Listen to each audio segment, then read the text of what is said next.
Quân Giải Phóng chào quý vị và các bạn. Làng vây vừa sụp đổ, xe tăng PT-76 lần đầu xuất hiện, khiến toàn bộ tuyến phòng thủ Mỹ ở phía tây Khe Xanh chao đảo, nhưng đó chưa phải cao trào.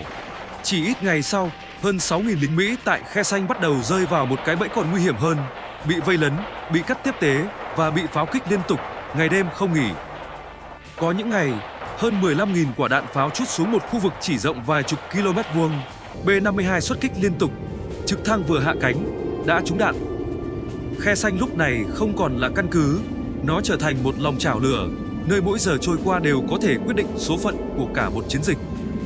Và trong video này chúng ta sẽ cùng theo dõi Quân Giải Phóng đã siết chặt vòng vây Khe Xanh như thế nào và vì sao nước Mỹ bắt đầu lo sợ về một Điện Biên Phủ thứ hai.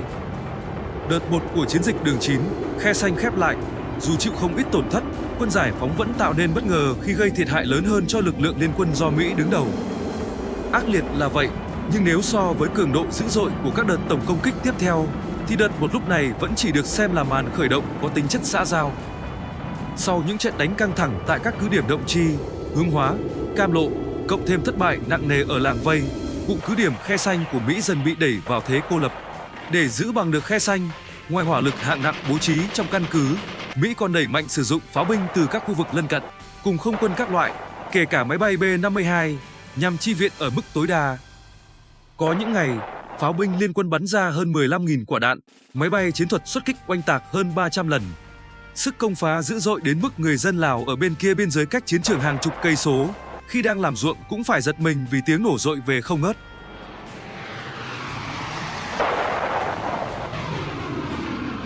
Chỉ một ngày sau khi đợt 1 kết thúc, vào ngày 8 tháng 2 năm 1968, để bảo đảm kế hoạch vây lấn hướng Tây đạt hiệu quả cao nhất, Bộ Tư lệnh Mặt trận Quân Giải Phóng lập tức điện khẩn cho Sư đoàn 304 và Sư đoàn 325 gấp rút chuẩn bị đầy đủ lực lượng và phương tiện.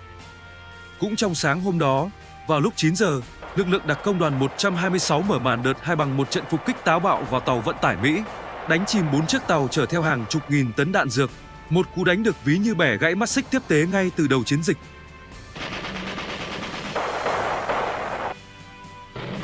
Đến ngày 10 tháng 2 năm 1968, với sự nỗ lực liên tục, Trung đoàn 9 và 66, Sư đoàn 304, Trung đoàn 95C và 101D, Sư đoàn 325, cùng bộ đội địa phương Hướng Hóa đã xây dựng được 13 trận địa vây lấn bao quanh căn cứ Khe Xanh. Chiến thuật vây lấn từng mang lại thắng lợi tại Điện Biên Phủ nay được vận dụng trở lại, lần này là trong một cuộc đối đầu hoàn toàn mới. Trong khi đó, không quân Mỹ liên tục tìm cách phát hiện và phá hủy các vị trí đặt pháo hạng nặng của Quân Giải Phóng. Để đối phó, ta áp dụng chiến thuật phân tán trận địa, mỗi khẩu đội pháo cách nhau từ 100 đến 300 mét, thậm chí có nơi lên tới 800 mét. Mỗi vị trí đều có công sự trú ẩn sẵn sàng kéo pháo vào che chắn sau khi bắn. Xung quanh các trận địa pháo là hệ thống phòng không dày đặc. Quân Giải Phóng bố trí số lượng lớn pháo 105 ly và súng cối trong bán kính hơn 3 km quanh căn cứ Khe Xanh. Phần lớn rocket được phóng từ cao điểm 881 Bắc, nơi đã được kiểm soát từ trước. Trong khi đó, các khẩu trọng pháo 122 và 130 ly được bố trí xa hơn, tại đồi 305, trong các hang đá và sườn núi cơ dốc, sát biên giới Lào. Từ những vị trí này, pháo binh Quân Giải Phóng hoàn toàn có thể vươn tới căn cứ Mỹ. Ở chiều ngược lại, pháo của thủy quân lục chiến Mỹ chủ yếu là loại 105 ly, lại không đủ tầm bắn để đáp trả. Những khẩu pháo hạng nặng cỡ lớn M107, 175 ly tuy có uy lực mạnh, nhưng lại được bố trí ở Tà Cơn và Cam Lộ, nên cũng không thể với tới các trận địa pháo của ta.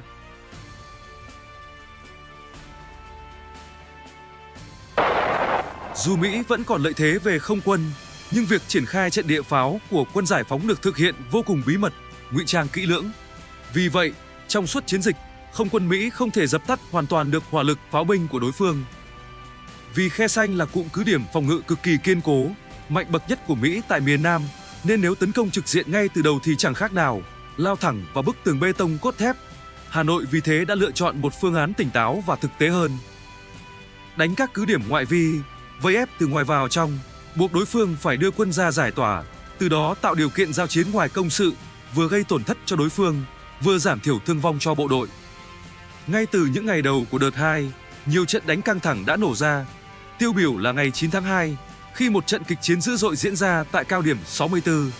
Quân Mỹ được trực thăng và máy bay ném bom yểm trợ tổ chức phản kích quyết liệt vào một tiểu đoàn thuộc Trung đoàn 101D Quân Giải Phóng đang chốt giữ. hai bên đôi công không hề dè chừng.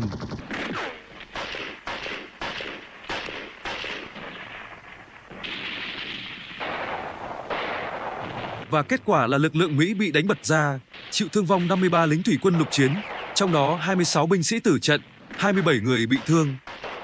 Tuy nhiên, để giữ được cao điểm 64, quân giải phóng cũng phải chịu tổn thất lớn hơn, với 129 thương vong, trong đó 58 cán bộ, chiến sĩ đã hy sinh, 71 người khác bị thương.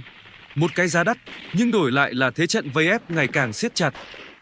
Cùng thời điểm đó, Trung đoàn 9 tổ chức vây lấn trực tiếp trên hai hướng Đông, Đông Nam và Tây, Tây Nam. Các trung đoàn 95 và 101D bao vây vòng ngoài trên các cao điểm phía Bắc như 845, 852 và 550.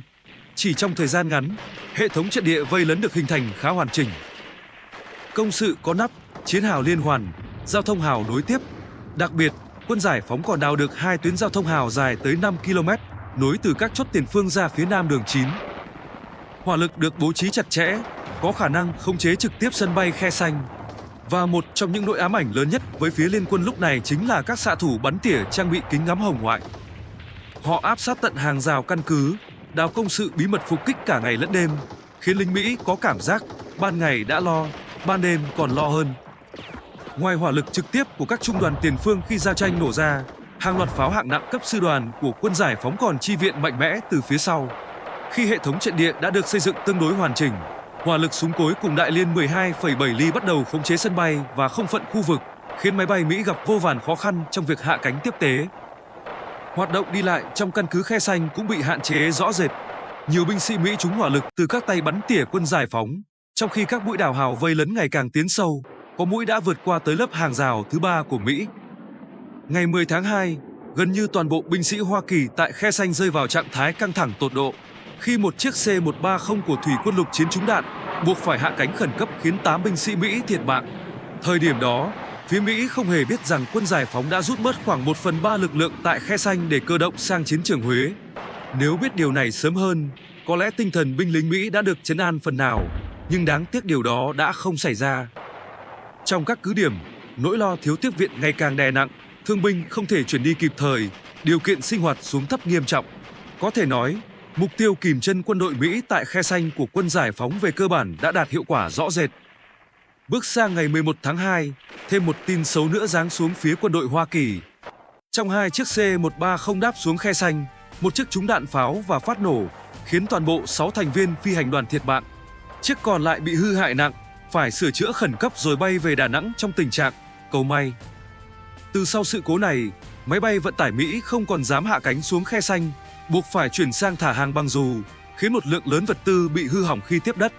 Không chỉ tiếp tế cho lòng chảo Khe Sanh, việc tiếp vận cho các cao điểm xung quanh cũng mang tính sống còn. Bởi nếu để quân giải phóng kiểm soát trọn vẹn các ngọn đồi này, họ hoàn toàn có thể khống chế trực tiếp trung tâm căn cứ với độ chính xác rất cao. Trước sức ép đó, Mỹ phải huy động hàng trăm lượt trực thăng mỗi ngày để yểm trợ và tiếp tế cho các ngọn đồi. Một cuộc đua hậu cần căng thẳng không kém gì ngoài mặt trận. Quân giải phóng siết chặt vòng vây đến mức việc tắm giặt của lính Mỹ cũng phải trông chờ vào nước thả từ trực thăng. Một sĩ quan quân giải phóng sau này viết trong hồi ký: "Chúng tôi vượt hàng trăm cây số đường rừng chỉ với vài bi đông nước, còn lính Mỹ thì có trực thăng tiếp đức chỉ để tắm giặt. Nhìn cảnh đó, tôi tin rằng nếu kiên trì, chúng tôi sẽ giành phần thắng." Nắm được quy luật hoạt động của trực thăng, quân giải phóng bố trí các khẩu đội súng máy 12,7 ly phục kích ngay tại các điểm thả hàng. Chỉ trong vòng 2 tuần, hàng chục trực thăng Mỹ bị bắn rơi. Riêng đơn vị súng máy 12,7 ly bố trí tại sân bay Tà Cơn đã hạ tới 17 chiếc UH-1A. Đáng chú ý nhất là xạ thủ Nguyễn Văn Lương, người được xem là cao thủ phòng không mùa giải 1968, với 7 trực thăng bị bắn hạ, một con số khiến phía đối phương thực sự choáng váng. Dĩ nhiên, Mỹ cũng không phải tay vừa. Họ huy động lượng lớn máy bay ném bom yểm trợ cho các đợt tiếp vận, khiến nhiều đơn vị pháo phòng không của quân giải phóng chịu tổn thất đáng kể. Một số trận địa bị phá hủy, nhờ đó việc tiếp tế cho các cao điểm của Mỹ tạm thời bớt căng thẳng hơn trước. Mục tiêu sống còn của Mỹ lúc này là phải đánh bật đối phương khỏi Khe Sanh, vì vậy họ liên tục tăng cường hỏa lực pháo binh và không quân. Chỉ tính từ ngày 21 tháng 1 đến ngày 3 tháng 3 năm 1968, không quân Mỹ, bao gồm cả pháo đài bay B-52, đã trút xuống khu vực này gần 115.000 tấn bom, tương đương lượng bom Mỹ từng ném xuống toàn bộ nước Nhật trong cả năm 1945. không chịu đứng ngoài cuộc chơi, pháo binh Mỹ trong căn cứ Khe Xanh cùng các trận địa từ Kazon và Jotbai cũng dội xuống tới 159.000 quả đạn pháo vào một khu vực chỉ rộng 32 km vuông quanh Khe Xanh, tạo nên những bão lửa dữ dội bậc nhất chiến trường, được xếp vào hàng những trận hỏa lực khốc liệt trong lịch sử chiến tranh thế giới.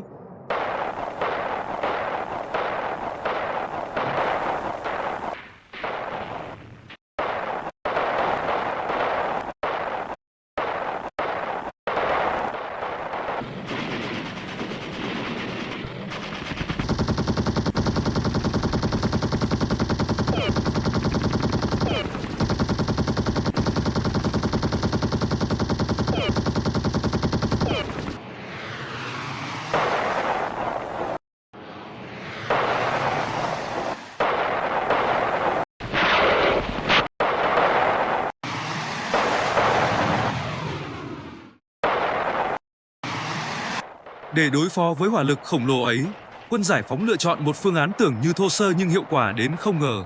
Đó chính là hệ thống chiến hào, từng làm nên chiến thắng Điện Biên Phủ huyền thoại năm 1954. Chính phía Mỹ cũng phải thừa nhận một thực tế rất đắt đỏ.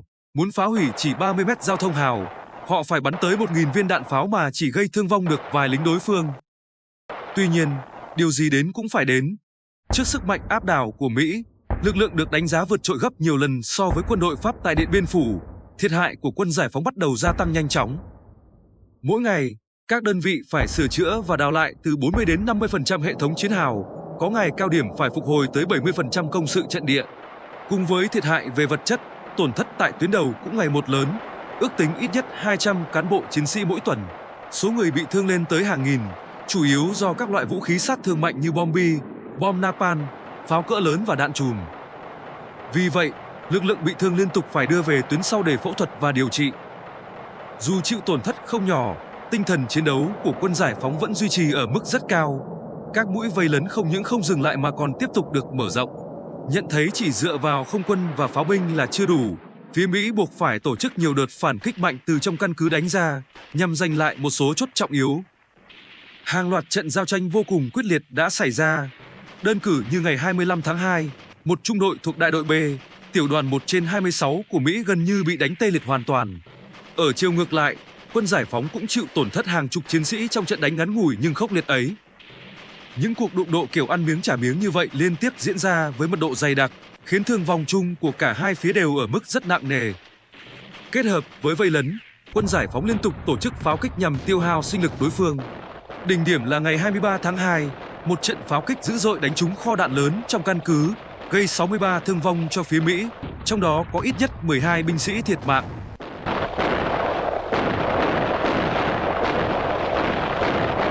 Song song với đó, lực lượng bắn tỉa vẫn hoạt động suốt ngày đêm, khiến tinh thần binh lính trong căn cứ luôn ở trạng thái căng thẳng cao độ. Để đối phó, phía Mỹ sử dụng bom napalm nhằm triệt phá các khu vực nghi có bắn tỉa ẩn náu. Tuy nhiên, quân giải phóng lập tức thay đổi chiến thuật, chuyển sang đào hầm ngụy trang kín đáo, một cách thích nghi nhanh gọn khiến đối phương tiếp tục gặp không ít khó khăn. Với những ký ức ám ảnh trong quãng thời gian bị vây hãm ở Khe Xanh, cựu binh Mỹ John Scott Jones từng chia sẻ: "Chúng tôi phải co cụm trong những hầm trú ẩn chật hẹp, hứng chịu pháo kích liên tục từ đối phương. Rất nhiều đồng đội đã hy sinh hoặc bị thương. Đó thực sự là quãng thời gian khủng hoảng. Chúng tôi thiếu nước, thiếu lương thực, chỉ biết cầm cự từng ngày và cầu mong có thể sống sót trở về với gia đình." Sau hơn một tháng bị bao vây, số phận của hơn 6.000 binh sĩ Mỹ tại Khe Xanh rơi vào tình thế vô cùng ngặt nghèo. Thế nhưng, vào thời điểm đó, giao tranh ác liệt vẫn diễn ra trên khắp chiến trường miền Nam, khiến phía Liên quân chưa thể lập tức mở chiến dịch giải tỏa cho Khe Xanh. Ngày 24 tháng 2, Hoa Kỳ khởi động chiến dịch Sierra, còn được gọi với cái tên không chính thức là Super Gaggle, bởi quy mô huy động không quân được xem là đập búa không tiếc tay. Chiến dịch tập trung đánh phá các trận địa pháo của quân giải phóng quanh Khe Xanh bằng khí ga, khói, đạn pháo công suất lớn và bom napalm.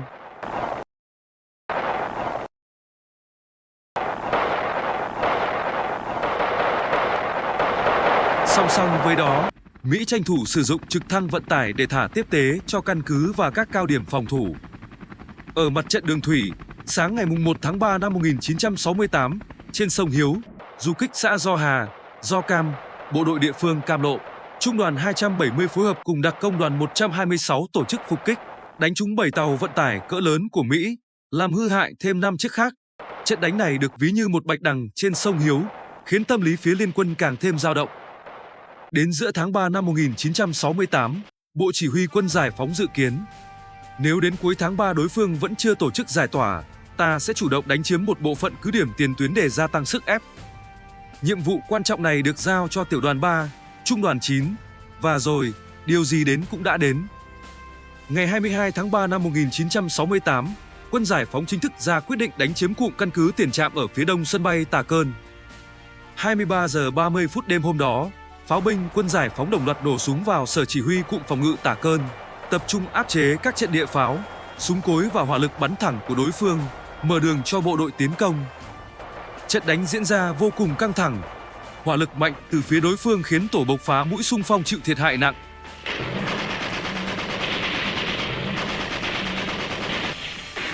Nhận thấy việc chiếm giữ cứ điểm trong thời điểm này khó đạt mục tiêu, Bộ Chỉ huy Quân Giải phóng quyết định tạm dừng tiến công, rút về tuyến chốt để củng cố lực lượng. Theo nhiều tài liệu, Quân Giải phóng chịu tổn thất ít nhất 57 cán bộ, chiến sĩ, số bị thương trong đêm lên tới hàng trăm người. Phía Mỹ cũng ghi nhận khoảng 100 binh sĩ bị loại khỏi vòng chiến tại khu vực phía đông sân bay Tà Cơn. Dù không đạt được mục tiêu chiếm cứ điểm, nhưng đòn tiến công này đã gây sức ép tâm lý rất lớn lên đối phương. Hãng tin AP khi đó phải thừa nhận, sống ở Khe Sanh lúc này chẳng khác nào ngồi trên một chiếc ghế điện, một cách ví von đủ để thấy áp lực nặng nề đến mức nào. Xét riêng về hiệu quả pháo binh, hỏa lực của Quân Giải phóng tiếp tục được thể hiện rõ rệt. Tính từ đầu chiến dịch đến cuối tháng 3 năm 1968, hai trung đoàn pháo binh của Quân đội Nhân dân Việt Nam chịu thương vong 185 pháo thủ, các đơn vị pháo phòng không tổn thất thêm 88 người. Trong khi đó, hơn 9.400 viên đạn pháo và súng cối được bắn ra, trong đó có khoảng 3.800 viên đạn pháo 122 ly, gây thiệt hại đáng kể cho lực lượng đối phương, với gần 2.000 binh sĩ bị thương vong. Để giảm áp lực, ngày 30 tháng 3 năm 1968, hai tiểu đoàn thủy quân lục chiến Mỹ cùng hai đại đội quân lực Việt Nam Cộng Hòa được tăng cường yểm trợ, tổ chức một cuộc phản kích lớn vào trận địa chốt số 3 của đại đội 6, tiểu đoàn 2, trung đoàn 9 Quân Giải phóng. Mục tiêu của phía Liên quân là phải chiếm bằng được chốt này.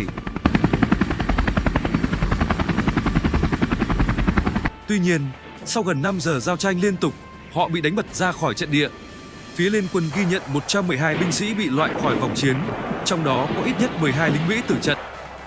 Đây cũng được xem là một trong những lần cuối cùng quân Mỹ tổ chức phản kích quy mô lớn từ căn cứ Khe Sanh. Sau đó, thế trận ngày càng nghiêng về thế phòng thủ bị động. Đến thời điểm này, cả Tổng thống Johnson lẫn Quốc hội Mỹ đều thực sự lo lắng cho gần 6.000 binh sĩ Mỹ đang bị vây chặt tại Khe Sanh. Không chỉ riêng Washington, mà gần như cả thế giới cũng nín thở theo dõi từng diễn biến tại thung lũng này. Nỗi ám ảnh về một Điện Biên Phủ thứ hai treo lơ lửng trên bàn làm việc của Nhà Trắng. Và cuối cùng, Tổng thống Johnson buộc phải đi đến một quyết định quan trọng, ưu tiên điều động một lực lượng cực mạnh để giải vây Khe Sanh, một canh bạc lớn, không chỉ về quân sự mà cả về uy tín chính trị. Lúc này, giai đoạn 2 cơ bản khép lại, chiến dịch chính thức bước sang giai đoạn 3, giai đoạn mang tính sống còn đối với toàn bộ cứ điểm Khe Sanh. Diễn biến sinh tử của giai đoạn 3 sẽ có trong tập sau, mời quý vị đón xem. Nếu thấy video hữu ích, đừng quên để lại một like, một chia sẻ và đăng ký kênh để tiếp thêm động lực cho đội ngũ sản xuất nhé. Trên màn hình đang hiện các video liên quan, bạn chỉ cần nhấp vào là có ngay nội dung hấp dẫn để xem tiếp. Xin chào và hẹn gặp lại các bạn.